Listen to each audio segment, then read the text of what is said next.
2014లో నేను ఒక పార్టీ ప్రారంభించినప్పుడు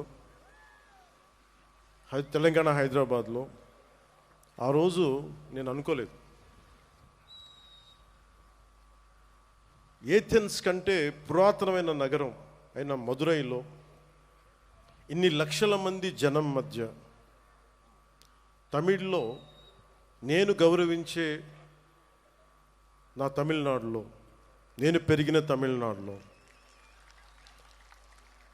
నేను ఇష్టపడే తమిళ సంస్కృతి నాకు సంస్కృతి బీజాలు పోసిన Tamil Nadu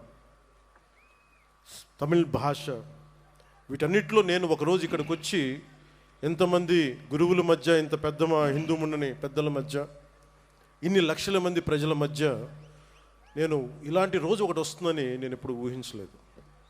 I hope you can translate. நான் 2014 நான் ஒரு கட்சியை ஆரம்பிக்கும் பொழுது நான் ஹைதராபாத்தில் தெலுங்கானாவில் அரசியல் செய்யும் பொழுது நான் வளர்ந்த தமிழ்நாட்டில் நான் படித்த தமிழ்நாட்டில் ஒரு ஆன்மீக பூமியான ஏதென்ஸ் நகரத்திற்கு தொன்மையான நிகரான ஒரு மதுரை மாநகரில் நான் இந்த மாதிரியான இந்துக்களுக்கான ஒரு கூட்டத்தில் என்ன ஒரு சிறப்பு அழைப்பாளராக என்னை அழைத்து இப்படி நீங்கள் கௌரவிப்பீங்கன்றதை நான் நினைச்சு கூட பார்க்கல அப்படின்னு சொல்றார்.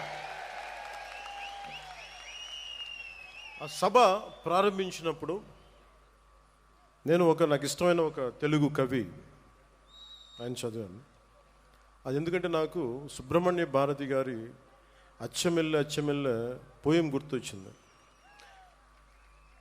అదేంటంటే ఇల్లేమో దూరం అసలే చీకటి గడాంధకారం చేతిలో దీపం లేదు దారంతా గోతులు లోయలు కానీ ధైర్యమే ఒక కవచం.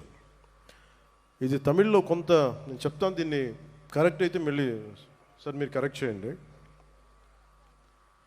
பாதையோ இருட்டு கையிலே விளக்கு இல்லை வீடோ நெடுந்தொலைவில் வழி முழுவதும் மேடு பள்ளம் மனதில் துணிச்சல் தவிர வேறு இல்லை அச்சமில்லை அச்சமில்லை அச்சமென்பதில்லையே என்று மகாகவி பாரதி சொல்வாரே அதுதான் துணைக்கு வந்தது. அச்சமில்லை அச்சமில்லை என்று நம்முடைய பாரதியார் கூறினார்.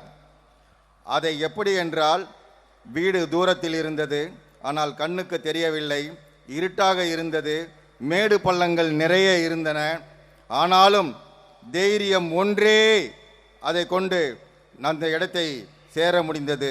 அதைத்தான் அவர் அச்சமில்லை அச்சமில்லை அச்சமில்லை என்பதை தைரியத்தோடு நாம் செய்து கொண்டால் ఏదైనా వెற்றி అடைய முடியும் என்பதை அவர் கூறுகிறார். அதுதான் திருத்தி சொல்ல சொன்னார். నేను ఈరోజు ఇలా నిలబడగలుగుతున్నానంటే నాకు మురుగన్ చూపించిన దారి, ఆయనకి నా మీద ఉన్న అపారమైన భక్తి. ఆయన చూపించిన దారి ఏంటంటే ధైర్యం, వీరత్వం, ప్రేమతో నిండి ఉంటుంది. முருகன் என்னுடைய கடவுள், எனக்கு தைரியத்தை கொடுத்தவர் அவர் தான். அவர் கொடுத்த ஒவ்வொரு வழியையும் தைரியத்தையும் பார்த்து தான் இன்னைக்கு நான் இந்த இடத்துல நிற்கிறேன்றதை சொல்றாரு அவர். మురుగన్ చూపించిన దారిలో నడిస్తే విజయమే వస్తుంది, మంచి కోసం మార్పే తెస్తుంది. முருகன் காட்டின வழியில் நாம் நடந்தா நல்லதே நடக்கும், வெற்றியே நடக்கும், நமக்கு எல்லாமே நல்லதையாக நடக்கும், வெற்றி தான் நடக்கும்ன்றதை அவர் అన్నని சொல்றாங்க.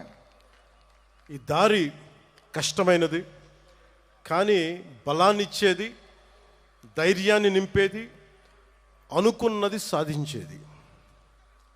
இந்த பாதை மிக மிக கடினமானது, ஆனால் இந்த பாதையை நம்ம கடந்து தான் ஆகணும். அதுக்கு வந்துட்டு முருகனை நினைச்சு நம்ம கடுமையாக போராடி నిశ్చయமாக వెற்றி అடைய வேண்டும் என்ற నోకతోడ పోగొనని சொல்றாங்க. మనం వెళ్ళే దారిలో, మనం ఎంచుకున్న దారిలో శత్రువులు, అరాచక శక్తులు ఉంటాయి, భయపెడతాయి. కానీ వీరవేల్ వెట్రివేల్ మురుగన్ తోడుండగా మనకేంటి భయం? நம்முடைய பாதையில ராட்சசர்கள், கடுமையான கொடுமையான ராட்சசர்கள் இருக்கிறாங்க. அந்த பாதையில நாம போகும்பொழுது வீரவேல் வெற்றிவேல் என்று சொன்னால் அந்த ராட்சசர்கள், கொடுமையானவர்கள் ஓடி போய் விடுவார்கள் என்று கூறுகின்றார். మార్పు అనేది ఒకటి. ఈరోజు మనందరం ఇక్కడ ఉన్నాం, వి గ్యాదర్డ్ హియర్. కానీ మార్పు తీసుకురావడానికి, ఆ మార్పుని తీసుకురావడంతో సాధ్యం, అంత ఈజీ, తేలిక కాదు. కానీ మనందరం కలిసికట్టుగా నిలబడి పోరాడితేనే వస్తుంది మనం అనుకుంటున్న మంచి మార్పు. நம்முடைய எண்ணங்கள் எல்லாம் நிறைவேற வேண்டும் என்றால் நிச்சயமாக நாமல் ஒன்றாக இணைந்துதான் இதற்கு இந்துத்துவலாக போராட வேண்டும் என்று சொல்கிறார். அப்படி ஒற்றுமையாக நாம் போராடினால் நிச்சயமாக நமக்கு வெற்றி கிடைக்கும் என்று கூறுகிறார்.